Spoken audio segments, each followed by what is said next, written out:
আসসালামু আলাইকুম ও রহমতুল্লাহ। আলহামদুলিল্লাহ। প্রিয় শিক্ষার্থীবৃন্দ, আশা করি তোমরা সকলেই ভালো এবং সুস্থ আছো। আমি আজকে ক্লাসে নবম দশম শ্রেণীর পদার্থবিজ্ঞানের ধারাবাহিক ক্লাসে প্রথম থেকে 4 অধ্যায় পর্যন্ত সৃজনশীল প্রশ্ন আলোচনা করতেছিলাম। আজকে একটি ধারাবাহিকতায় এই প্রথম থেকে 4 অধ্যায়ের আরও একটি সৃজনশীল প্রশ্ন আমরা সলভ করব। তোমরা খাতা কলম নিয়ে বসে যাও এবং আমার ক্লাসে মনোযোগী হও। প্রিয় শিক্ষার্থীবৃন্দ, তোমরা খেয়াল করো, আমি হোয়াইটবোর্ডে একটা উদ্দীপক লিখছি। এই অনুযায়ী প্রশ্ন লিখছি। ক নাম্বার, কর্মদক্ষতা কাকে বলে? খ নাম্বার, দেখাও যে E K equal P square by 2m। ছোট গ, A B equal to 15 metre, M equal 10 KG এবং বস্তুটিকে বি বিন্দু থেকে এ বিন্দুতে আনতে যদি আমার কি হয় 6 সেকেন্ড সময় লাগে, তাহলে ক্ষমতা কত হবে নির্ণয় করো। বড় গ, পরন্ত বস্তুর ক্ষেত্রে দেখাও যে বিভব শক্তি ও গতিশক্তির যোগফল অর্থাৎ মোট যান্ত্রিক শক্তি ধ্রুবক। প্রিয় শিক্ষার্থীবৃন্দ, তোমরা খেয়াল করো, আমরা এখন প্রশ্ন সলভ করব। ক নাম্বার লিখছি, কর্মদক্ষতা কাকে বলে?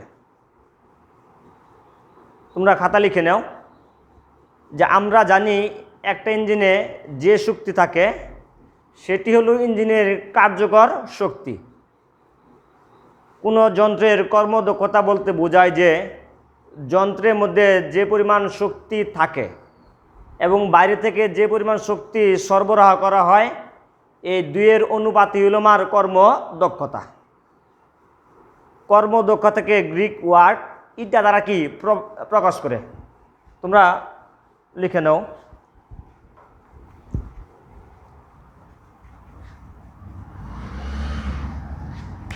তাহলে কর্মদক্ষতা ইটা ইকুয়াল হবে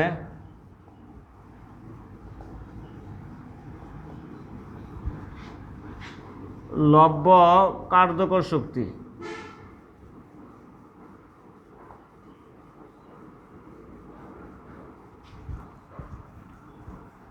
লব্য কার্যকর শক্তি বাই মোট প্রদত্ত শক্তি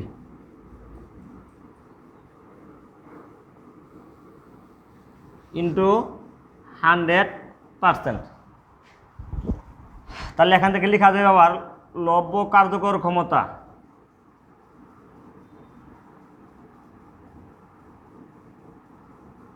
বাই মোট প্রদত্ত ক্ষমতা ইন্টু 100%। অর্থাৎ শক্তি থেকে আবার কী পাওয়া যায়? ক্ষমতা পাওয়া যায়। তাহলে এক্ষেত্রে লেখা যাবে লব্য কার্যশক্তি ইকুয়াল লব্য কার্যকর ক্ষমতা, মোট প্রদত্ত শক্তি ইকুয়াল লেখা যাবে মোট প্রদত্ত ক্ষমতা। তাহলে ইন্টু কত? 100%। কর্মদক্ষতাকে শতকরায় প্রকাশ করতে হয়, শতকরায় প্রকাশ করতে হয়। আচ্ছা, এরপরে আমরা খ নাম্বার দেবো। খ নাম্বার লিখছি আমি, দেখাও যে ইকে ইকুয়াল আমার পি স্কোয়ার বাই 2m।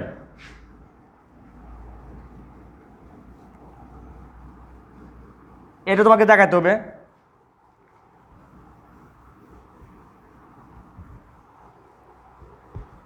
খেয়াল করো, আমরা এটা হলো ইকে মানে আমরা জানি কি গতিশক্তি, আর পি মানে জানি কি আমার ভরবেগ। তাহলে আমরা লিখতে পারি যে আমরা জানি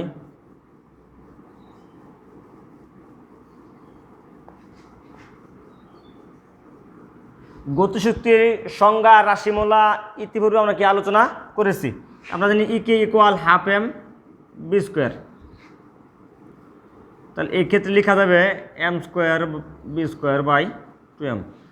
এই ডান দিকের পুরা যে ইকুয়েশনকে ডান দিকের অংশকে লেখা যাবে এম লিখলাম এম স্কোয়ার, নিচে লিখলাম কি 2m। অর্থাৎ বাক করলে কি আমার আগেরটাই হলো, এটাকে লেখা যাবে M B hole square by কি 2m। অর্থাৎ এম বি স্কোয়ার লেখা যাবে কি এম স্কোয়ার বি স্কোয়ার লেখা যাবে এম বি হোল স্কোয়ার। খেয়াল করো এম মানে বস্তুর ভর, ভি মানে বস্তুর ব্যাগ বোঝায়, তার বস্তুর ব্যাগ এবং ব্যাগের গুণফলকে বলে আমার ভরবেগ। ভরবেগকে কী দ্বারা বস করে পি, তাহলে কী হবে এম বি সমান হবে পি, আর উপরে কি আছে স্কোয়ার, নিচে কি আমার 2m। তাহলে এটা কি হলো E K equal P square by 2m।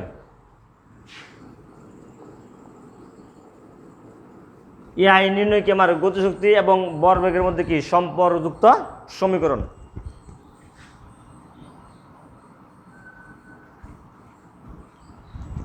পরে খেয়াল করো, পরে আমার কি দেওয়া আছে গাণিতিক প্রবলেম, বলছে এই এ বি ইকুয়াল লিখতে পারো যে দেওয়া আছে এ বি মানে এখানে কি দেওয়া আছে পুরোটা কি দেওয়া আছে উচ্চতা দেওয়া আছে, তাহলে উচ্চতা এ বি ইকুয়াল 15 মিটার। আর কি দেওয়া আছে বস্তুর ভর এম ইকুয়াল 10 কেজি, এবং বলছে কি বস্তুকে বি বিন্দু থেকে এ বিন্দু টানতে যদি আমার কি হয় 6 সেকেন্ড সময় লাগে, তাহলে সময় টি ইকুয়াল দেওয়া আছে 6 সেকেন্ড। কী বের করতে হবে আমার ক্ষমতা কত, তাহলে আমি লিখব অতএব ক্ষমতাকে কী দেবো আমরা জানি পি। তাহলে আমরা লিখতে পারি এখানে আমরা জানি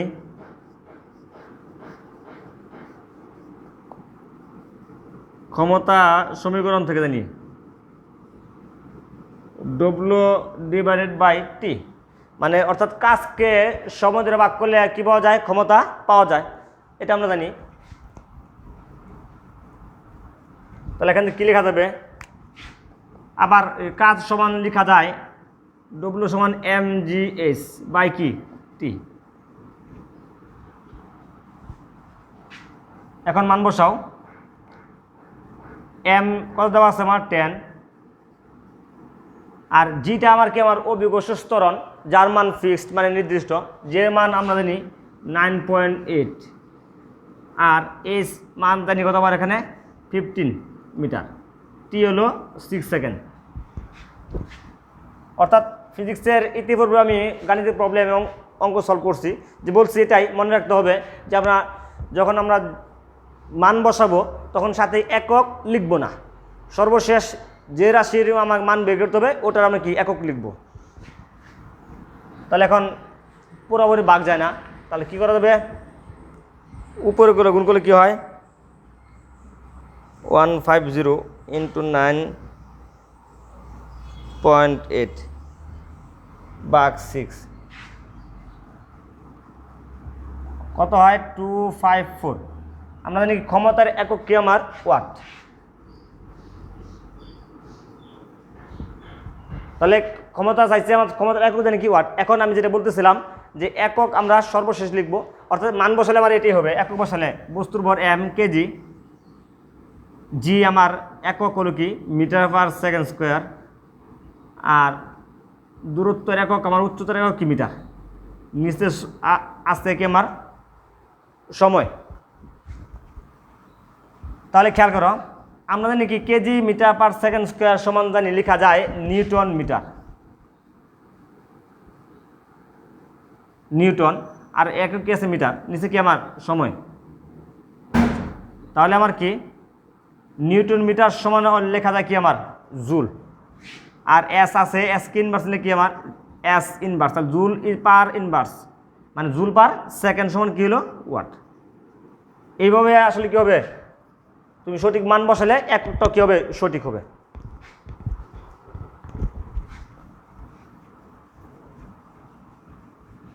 এরপরে পরের প্রশ্ন সর্বশেষ প্রশ্ন, যে পরন্ত বস্তুর ক্ষেত্রে দেখাও যে বিভব শক্তি ও গতিশক্তির যোগফল ধ্রুবক, অর্থাৎ মোট যান্ত্রিক শক্তি ধ্রুবক।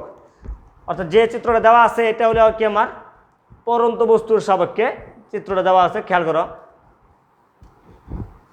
তো তোমরা লিখে নাও যে দড়ি এম বরের একটি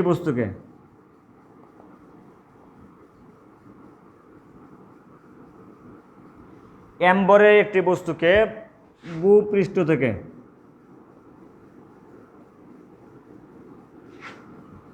h উচ্চতায় উঠিয়ে এম বরের একটি বস্তুকে h ভূপৃষ্ঠ থেকে, এটাকে আমার ভূপৃষ্ঠ মানে ভূমি থেকে কি উচ্চতায় h উচ্চতায় উঠানো হয়েছে, কোথায়? এ বিন্দুতে স্থির রাখা হলো। তাহলে কি হবে? এ বিন্দুতে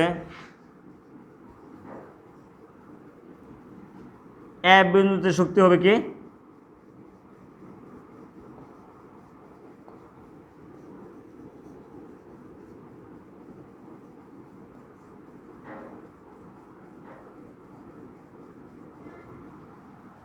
আমি লিখছি এম বরের একটি বস্তুকে h উচ্চতায় মানে ভূপৃষ্ঠ থেকে h উচ্চতায় উঠিয়ে এ বিন্দুতে স্থির রাখা হলো।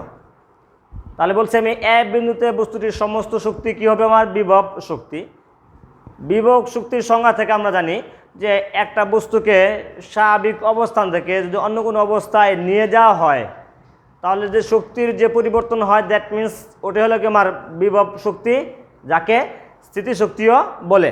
তাহলে এই ক্ষেত্রে আমার বস্তুটি ছিল ভূপৃষ্ঠে, এইটা থেকে আমি কি করছি, h উচ্চতায় একটা নির্দিষ্ট অবস্থানে আমি মানে তুলছি। তাহলে এই ক্ষেত্রে বস্তুটির শক্তি কী হবে? আমার বিভব শক্তি। তাহলে লিখতে এবং কি হবে? এবং এ বিন্দুতে, তাহলে লেখা যাবে অতএব এ বিন্দুতে বস্তুটির মোট শক্তি আমরা জানি যে স্থিতিশক্তি এবং গতিশক্তির যে যোগফল এটাই কি আমার মোট শক্তি। ই দ্বারা প্রকাশ করে তাহলে লিখবো আমি বিভব শক্তিকে কি দ্বারা প্রকাশ করে? ইপি মানে পটেনশিয়াল এনার্জি, আর গতিশক্তি হলো কি আমার কাইনেটিক এনার্জি মানে ইকে। তাহলে এখন মান বসাও যে আমি বলছি এ বিন্দুতে বস্তুটির সমস্ত শক্তি কি শক্তি? বিভব শক্তি। বিভব শক্তি থেকে আমরা জানি, আমরা লিখতে পারি যে বিভব শক্তি ইপে ইকুয়াল কি জানি আমরা? mgs। অর্থাৎ বিভব শক্তির মূল সমীকরণ কি আমার? ইপি ইকুয়াল কি? mgs। আর এই ক্ষেত্রে খেয়াল করো, আর গতিশক্তির সমীকরণ জানি আমরা E K equal half M V square. তাহলে এ বিন্দুতে বস্তুটির মোট শক্তি লিখছি ই ইকুয়াল ইপি প্লাস কি? ইকে। এখন মান বসাবো বিভব শক্তি mgs, আর গতিশক্তি এক্ষেত্রে কি আমার? 0। কারণটা কি আমার? এক্ষেত্রে বস্তুটি একটা নির্দিষ্ট অবস্থান ছিল, অবস্থান চেঞ্জ করে আর একটা নির্দিষ্ট উচ্চতার সাপেক্ষে অন্য কোনো অবস্থায় নিয়ে যাওয়া হয়েছে। তাহলে এখানে বস্তুটির থাকবে শুধুমাত্র কি শক্তি? বিভব শক্তি। এক্ষেত্রে কি থাকবে না? বস্তুটির কোনো গতিশক্তি থাকবে না। তাহলে কি হলো? E equal mgs।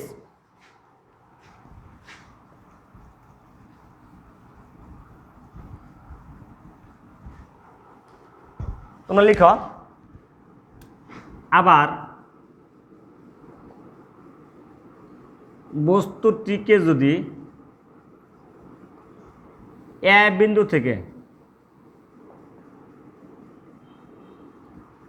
বিন্দু থেকে উপর থেকে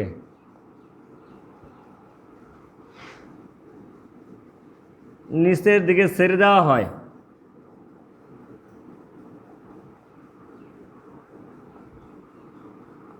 উপর থেকে নিচের দিকে ছেড়ে দেওয়া হয় তাহলে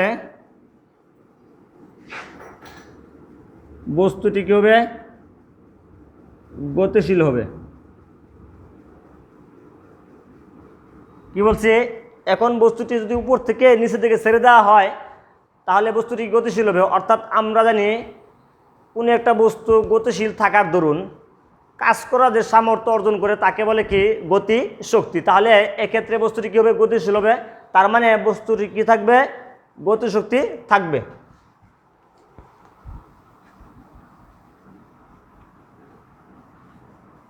খেয়াল করো, অর্থাৎ লেখা যায় বস্তুটি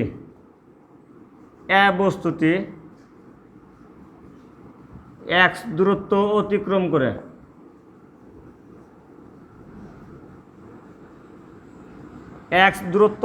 করে কি যায় সি বিন্দুতে, অর্থাৎ বস্তুটি x দূরত্ব অতিক্রম করে সি বিন্দুতে এসে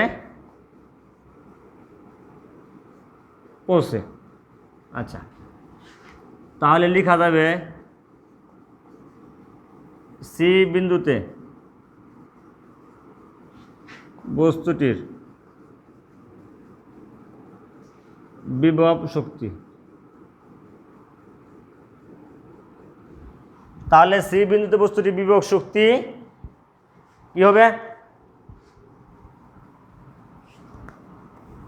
এক্ষেত্রে লেখা যাবে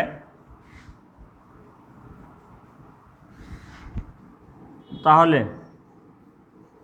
সি বিন্দুতে বস্তুটির বিভব শক্তি ও গতিশক্তি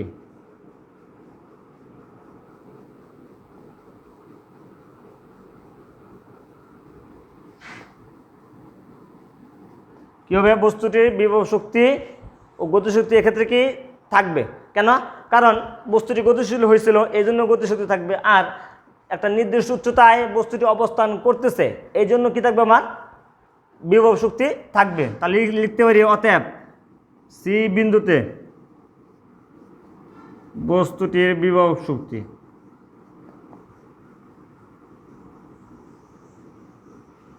ইপি ইকুয়াল হবে, খেয়াল করো, আমরা জানি একটু আগে দেখছি বিভব শক্তির সমীকরণ mgh,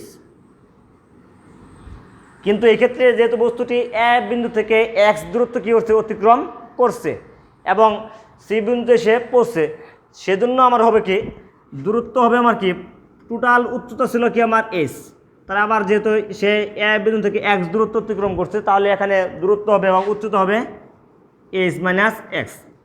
তাহলে এখানে লেখা যাবে mgh minus mgx।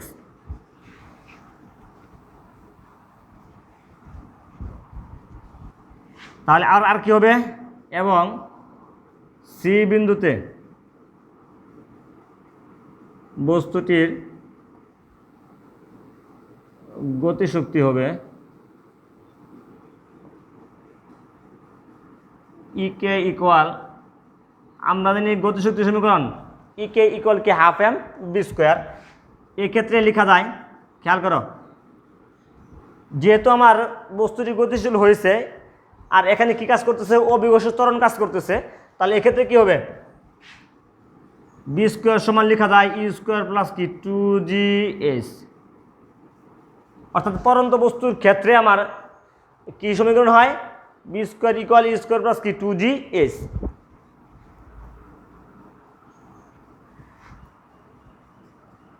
Half M, এখান থেকে খেয়াল করো, বস্তুটি আমার প্রথমে বলছি বস্তুটি কি আমার স্থির, তাহলে এক্ষেত্রে আদিবেগ, যখন একটা বস্তু স্থির থাকে তখন সেই বস্তুর আদিবেগ কি 0, তাহলে এখানে ইউ মানে 0 আর 2g, এখানে খেয়াল করো, এখানে হবে ইউ স্কোয়ার প্লাস 2gh, এখানে আমার দূরত্ব সে কী অতিক্রম করছে? x, তাহলে আমার x এর পরিবর্তে কী লিখবো আমি? x, তাহলে 2gx গুণ করলে কি হয়? হাফ এম 0, অর্থাৎ যে কোনো সংখ্যার লগে 0 গুণ করলে কি হয়? 0 হয়। 0 প্লাস কি হাফ এম 2gx, তাহলে এই 2 কি যায়? বাদ, তাহলে এখানে 0-র সাথে কি থাকে? mgx, তার মানে কি mgx। তাহলে এখন কি লিখবো? এখন সি বিন্দুতে বস্তুটির মোট শক্তি হবে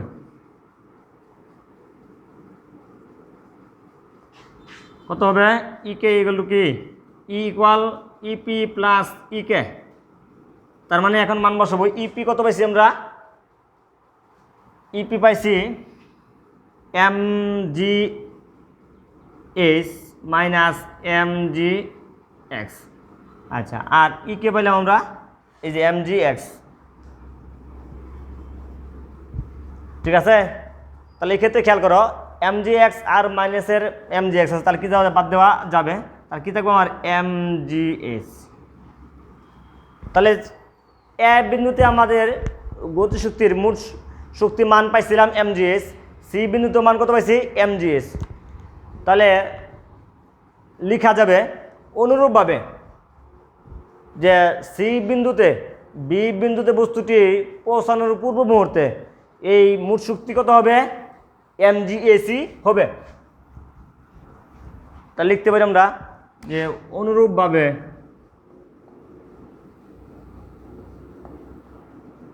সি বিন্দুতে মানে বি বিন্দুতে বস্তুটির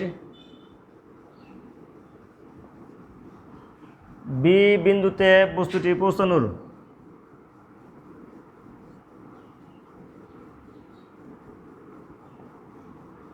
আচ্ছা, বি বিন্দুতে বস্তুটি পৌঁছানোর পূর্ব মুহূর্তে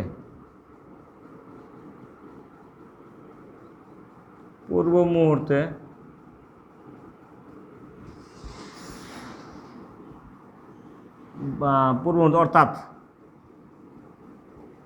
বি বিন্দু বস্তুটি পৌঁছানোর পূর্ব মুহূর্তে অর্থাৎ ভূপৃষ্ঠে পৌঁছানোর পূর্ব মুহূর্তে দেখানো যাবে যে বিভব শক্তির ও গতিশক্তির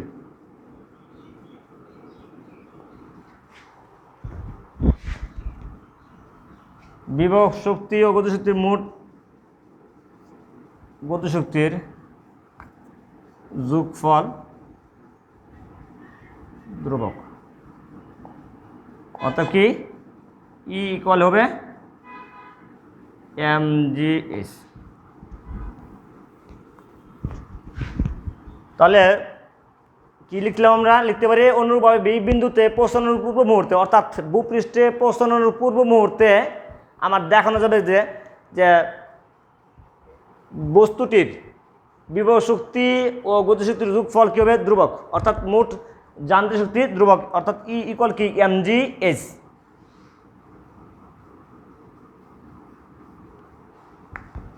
তার মানে আমরা কি জানলাম যে পরন্ত বস্তুর ক্ষেত্রে বিভব শক্তি ও গতিশক্তির অর্থাৎ মোট যান্ত্রিক শক্তির মান কি থাকে, ধ্রুবক থাকে, অর্থাৎ কি হয় না, কোনো পরিবর্তন হয় না। তাহলে প্রিয় শিক্ষার্থীবৃন্দ, যে আজকের যে আলোচনা তোমাদের করা হলো যে প্রথম থেকে 4 অধ্যায় সৃজনশীল প্রশ্ন সলভ দ্বিতীয় পর্বে, তোমরা বাসায় এই ক্লাস অনুশীলন করবে।